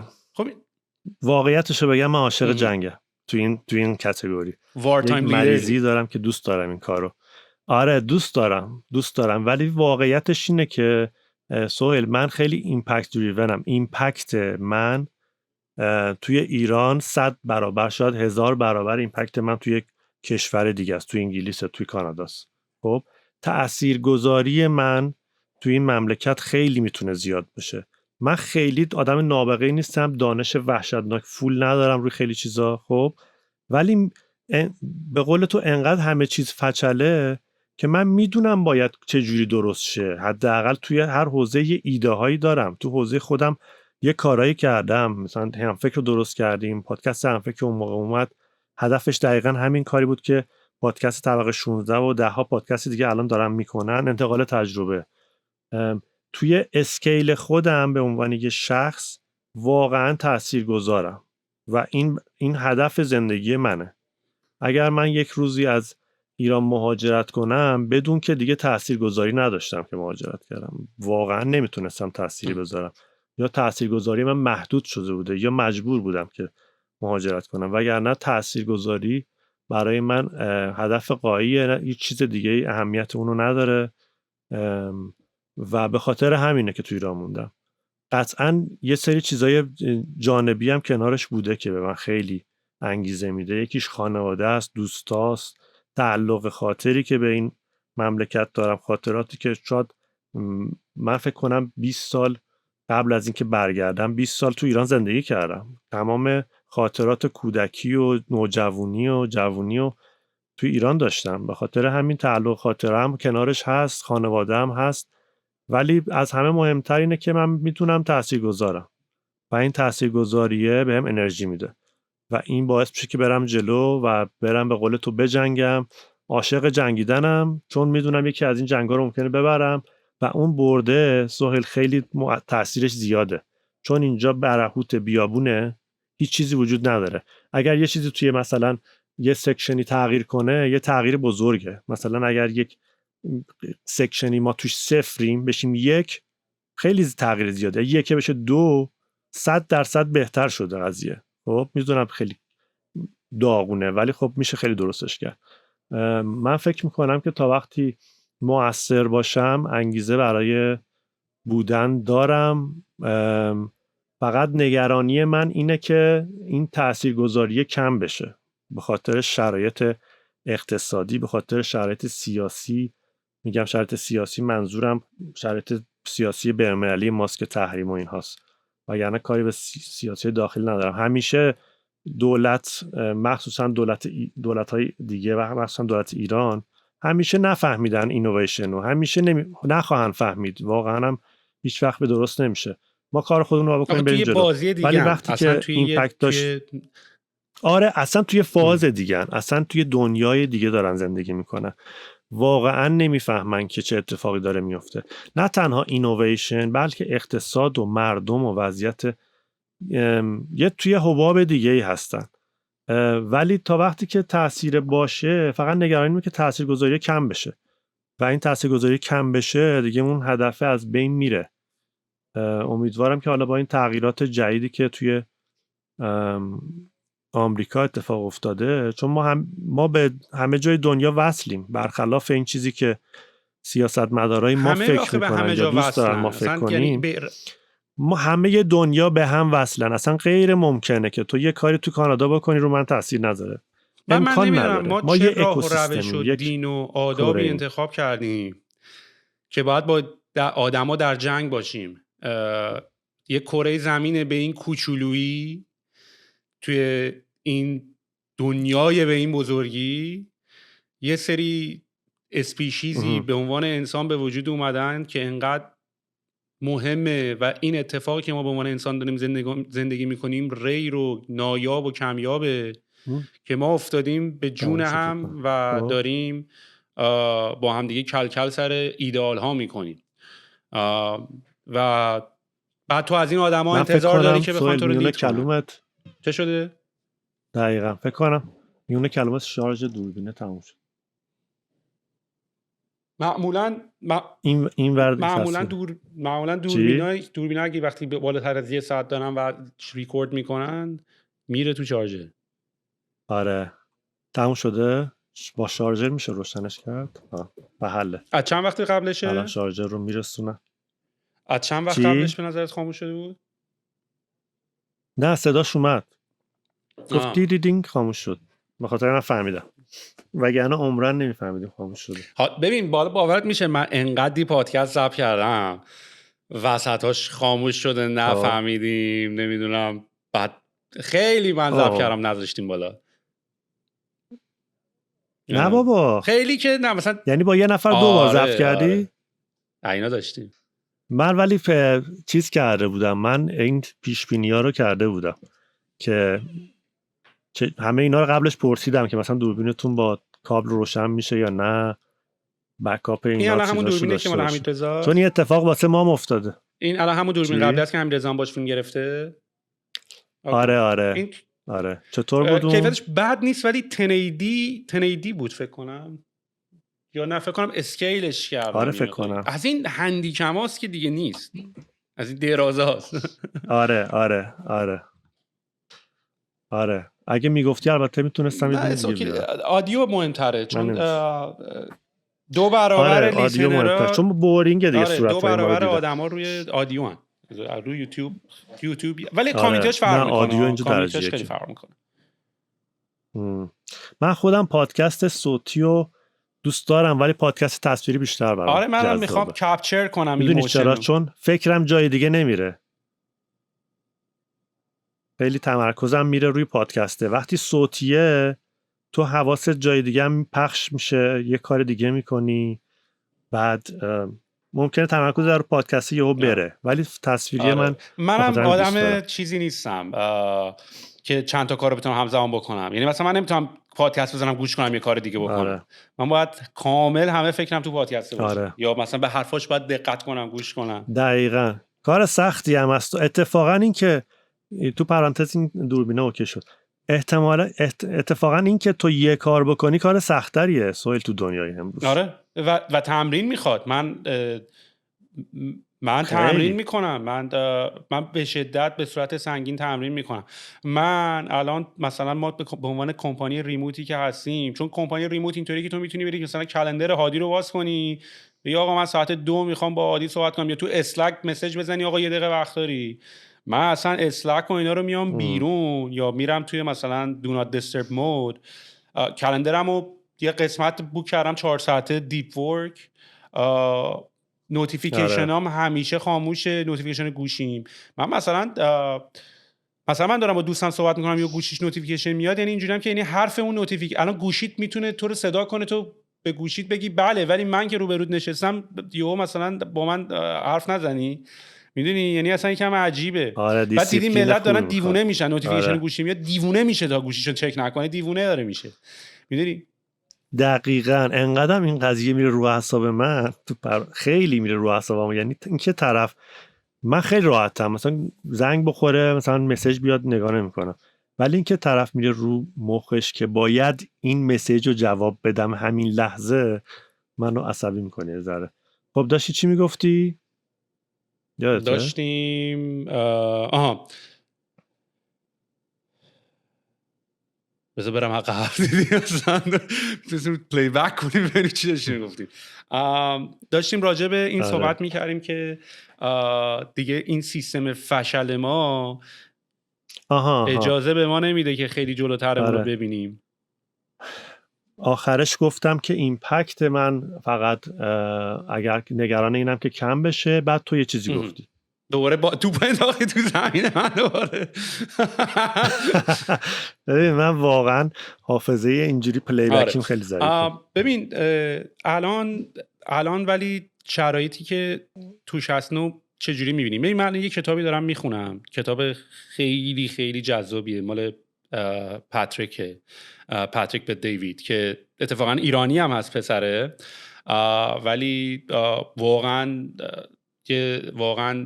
پادکست های خیلی خفنی داره و یه کتابی نوشته Your Next 5 Moves و تو واقعا برای اینکه بخوای یه کار رو برنامه‌ریزی بکنی باید حداقل 5 تا حرکت آینده تو بتونی پیش بینی کنی یا بدونی، یعنی اول من این کارو میکنم بعد این کارو میکنم بعد که اینجوری بشه، و یا نه همیشه خدا داری یه کاری میکنی به خاطر اینکه و چون تکلیفت هم معلوم نیست که میخوای چه اتفاقی بیفته همون کارا رو هی داری همچنان انجام میدی.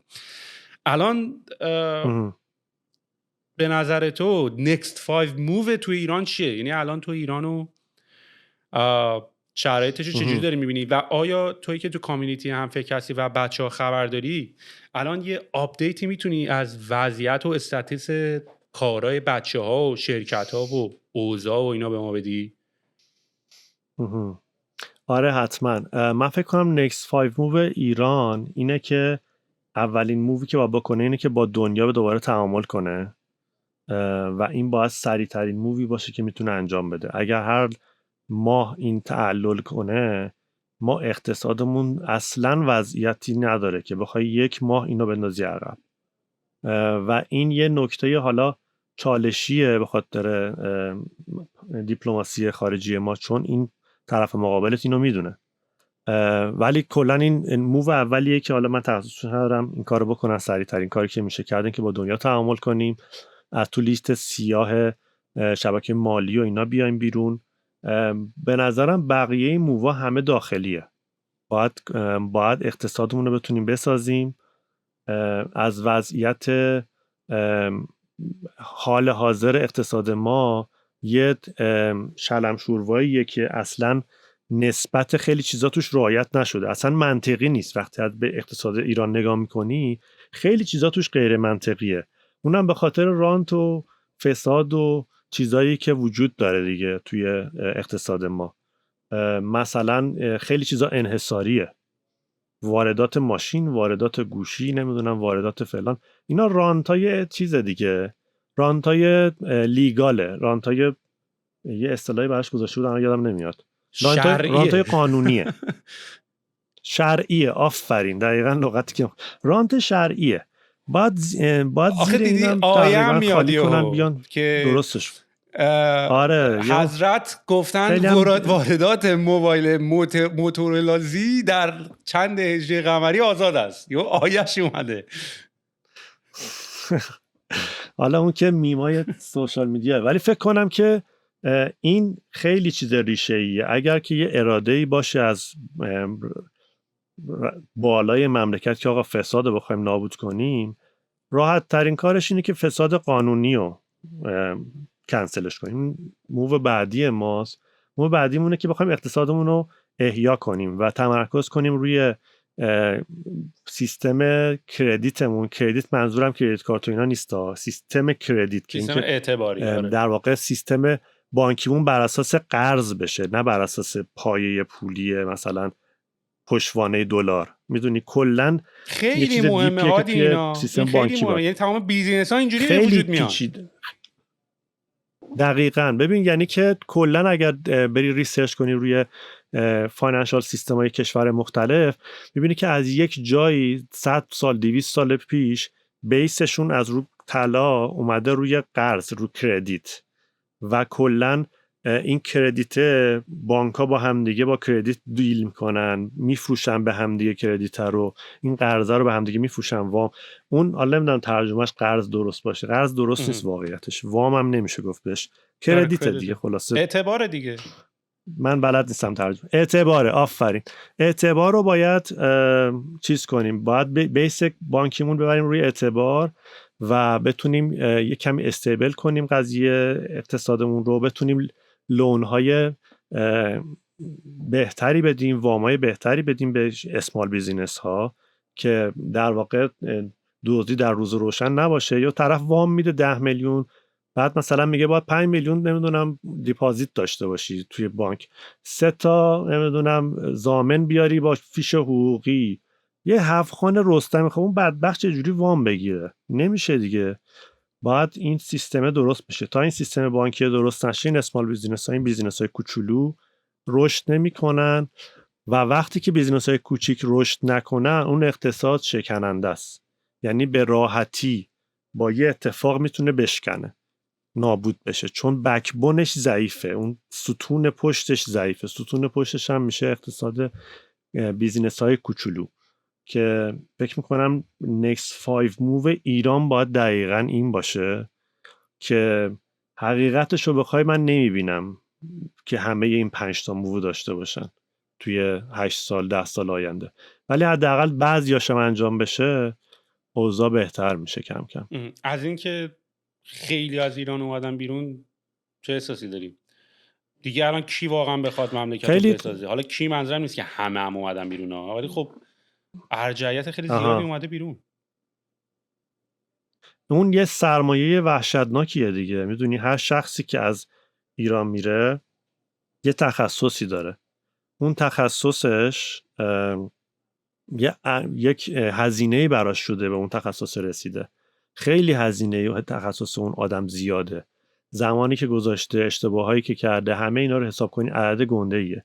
با خودش که میره تمام ثروتش هم میبره، خونه، ماشین، هر چی که داره. این میشه ارزی که از ایران خارج میشه، علاوه بر اون هزینه‌ای که بعد ترین کردنش و آموزشش داشتیم. خیلی غم انگیزه دیدنش. من حس میکنم که من اعتقادم اینه که این خیلی پاپولارم نیست بین بقیه، ولی من اعتقادم اینه که خیلی نباید زود مهاجرت کنیم و زود از ایران بریم. میدونم خب بالاخره باید یکی باشه که بسازتش دیگه. یه ذره بحث پیچیده ایه دیگه، یعنی یه سری میگن که خب به من ربطی نداره، برای چی من بایستم بسازم زندگیمو حروم کنم، ولی خب از اون ورم اگه کسی نمونه چیز درست نمیشه. البته این آرگومنتو من قبلا هم کردم گفتم برای من حداقل من هنوز رشد شخصی خودم رو نیاز دارم. من حتی اگر بخوام به کشورم کمک بکنم نیاز به رشد شخصیم دارم. من باید بیام ببینم دنیا چه خبره، وگرنه منم بی آدم کلوز قبول دارم، منم این کارو کردم.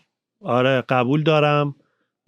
بعدم این چیزیه که من 3-4 سال اخیر بهش رسیدم، یعنی یه هدف جدیدی تو زندگیمه که اینجور نیست که آدم از نمیدونم مدرسه دانشگاه میاد بیرون خب من باید برم ایرانو بسازم. اینجوری نیست، واقعا باید به آدم بهش برسه. ولی اینکه نمیگم همه مردم هم اینطوری نخواهند بود و درست هم نیست اینجوری باشن، ولی با یه درصدی از آدما این شکلی باشن که بشه این مملکت رو درست کرد. چیزی که من توی ارمنستان و ارمنیا خیلی دیدم، 2-3 بار سفر رفتیم ارمنستان با کامیونیتی مثلا سیلک رود بوده یا با همفکر رفتیم یه گروهی. این توی ارمنیا خیلی زیاد بود، توی ما خیلی خیلی کمه. یعنی بالانسه، مشکل من این بالانس است که تعداد کسایی که راحت میگن خب بریم فردا مثلا چمدونا میبندیم میریم، این خیلی زیادتر از حالت نرماله و یکی از معضلای ماست. ولی خب عوضش اونوریش هم یعنی دیدم که شرایط خوب میشه سریع برمیگردن خیلیا. ولی رفتنه کار راحتی نیست. الان نمیدونم، اصلا خیلی دردناکه. من یک بار این کارو کردم، رفتن خیلی البته یه چیزی هم بگم سهیل، تو الان میدونی کار راحتی نیست خب، ولی کسایی که دفعه اول مهاجرت میکنن این درکشو ندارن که چقدر مهاجرت کار سختیه. نه تا حالا خانواده اونقدر دور بودن، نه توی کشور غریب بودن، نه میدونن که دلشون تنگ شدن برای محلشون و خونهشون و خیابونا چقدر یه چیز غریبیه براشون، میدونی، چون همیشه سختی کشیدن توی کشور، براشون سخت درکش که این چه جوری ممکنه که من انقدر که میگن بد باشه. یه چیزیه که آدما درک نمیکنن اون اولش که میخوان برن، بخاطر همین تصمیم مهاجرتشون آسون تره. یک دلیل دیگه‌اش اینه که ما در موردش اصلا حرف نمیزنیم. یعنی مثلا شاید پادکست تو من جای دیگه نشیدم که در مورد مهاجرت گفتگو داشته باشیم با هم دیگه، اصلا ندیدم، نه تو ایونتی بوده نه توی کنفرانسی، هیچ وقت در موردش حرف نزدیم و این خیلی بده. اگه در موردش حرف بزنیم آدم‌ها میتونن تصمیم بهتری بگیرن، براشون روشن‌تر میشه. کلاً باید در موردش حرف زد دیگه، نمیدونم چرا ازش فراری این هستی. آره و آخه نکتهش هم اینجوریه که آخه ما به خاطر شرایط پاسپورت و ویزا و اینا تو یا باید بمونی یا باید بری. خب آره. چرا نمیشه مثلا من 3 ماه برم بعد برگردم؟ نقطه وسط نداری. قبول دارم حرفتو، نقطه وسط نداریم و اینم خیلی خیلی قبلش گفتی که من باید برم رو خودم کار کنم که بتونم یه کاری بکنم و خیلی قبول دارم. خیلی، یعنی خیلی دیدم که خیلی از چینی‌ها خوراکشون اینه، یعنی خیلی زیاد میرن خارج از چین تحصیل میکنن و انقدر تو دانشگاه ما زیاد بودن، ولی تقریبا میشه گفتش که همشون برگشتن ما چین. اینجا دانشگاه میریم، ما اینجا دانشگاه میرفتیم که مثلا اینطوری نبود که منم و کانادایی‌ها، اینجا یه جایی که از همه جای دنیا اومدن و الان که مثلا کرونا شده همه برگشتن، چون اینجا دیگه مثلا دانشگاهش مثلا الان برام نیست و دیگه اصلا دلیل نداره به اون همه رفتن. فقط ما ایرانیاییم که یه چالش مهاجرت داریم و اینا بقیه جای دنیا همه تصمیم مثلا یارو نشسته به دنیا اومده اینجوری که من میخوام برم فرانسه درس بخونم بعد برمیگردم. میدونی تجربه این چنینی مردم دارن. آره این یه سرمایه انسانی وحشتناک بزرگیه که ما از دست داریم میدیم که خیلی هم قابل درکه، به خاطر اینکه ما چالش‌های خیلی زیادی داریم توی ایران برای زندگی. مثلا به زندگی که نگاه کنی خیلی چالش داری، اصلا از امنیت بگیر تا نمیدونم آزادی بیان بگیر تا نمیدونم همون چیزای فرهنگی که گفتیم خیلی متفاوته. خب میشه درکش کرد که چرا اینجوریه، ولی من نمیدونم چجوری باید حلش کرد، چون اون چالش‌ها رو که نمیشه فردا خاموشش کرد، میگه تیک تموم شد، نداریم از فردا اون چالشو. نمیشه.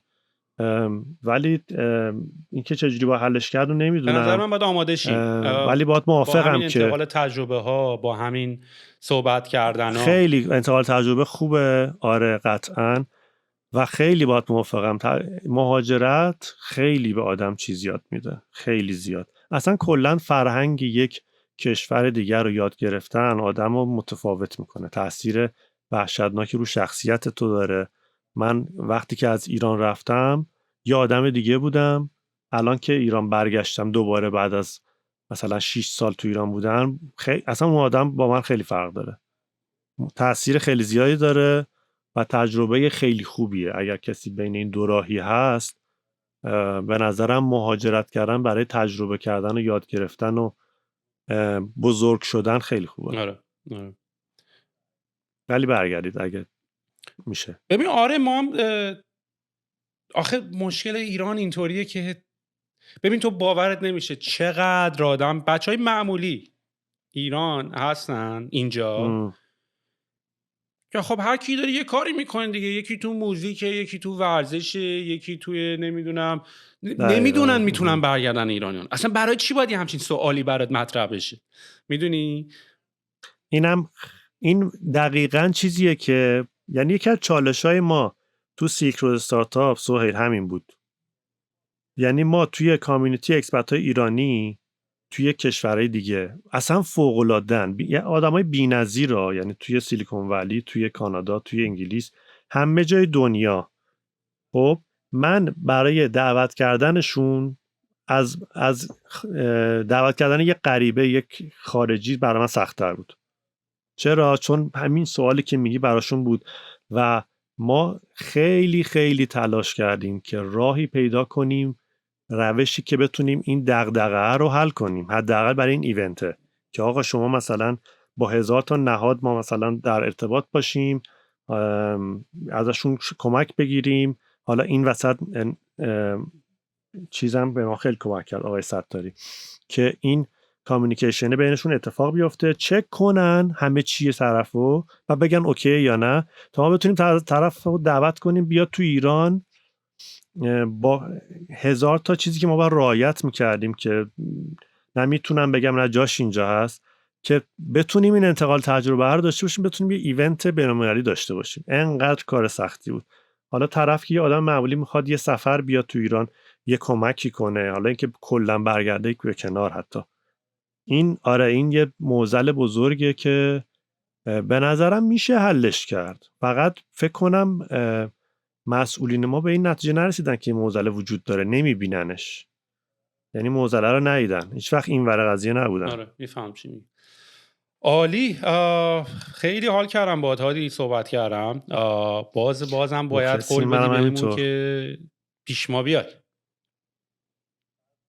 100% پادکست باید اینجوری باشه. دمت هم گرم که پادکست به این خوبی داری. به نظرم مدلت دقیقاً همون چیزیه که من میپسندم تو پادکست. باید دو طرفه گپ بزنین، خیلی اوپن و یه موضوع خاصی نباشه و خیلی من که خودم خیلی حال میکنم. اون قدیمام که من حمیدرضا پادکست ضبط میکردیم خیلی بخش لذت بخشی از روزمون بود ضبط کردن پادکست. شما مشاهده جلو بودین، خیلی زودتر ایونت هایی مثل همفکر درست کردین، خیلی زودتر به پادکست رسیدین. اینا کلن حالا درسته که چندین سال هست تو دنیا، ولی اسکیل 10-20 سال تو دنیا هنوز اسکیل جدیدیه.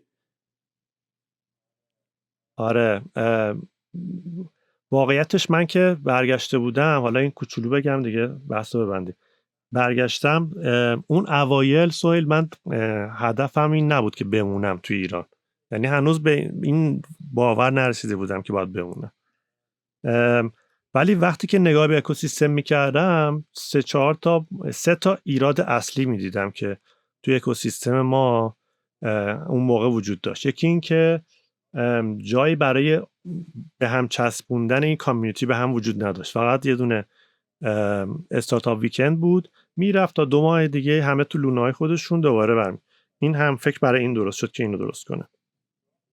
راهی برای انتقال تجربه از آدمای با تجربه نبود که به نظرم بهترین فرمتش پادکست بود و معضل بعدی هم این بود که هیچکی نمیدونست تو ایران چه خبره، که اونو یه مدت بکنم، یه مدت خیلی خیلی کوتاهی من تو میدیوم یه سری مقاله نوشتم و خوشبختانه تکراسا اومد و کلا خلایش رو پر کرد.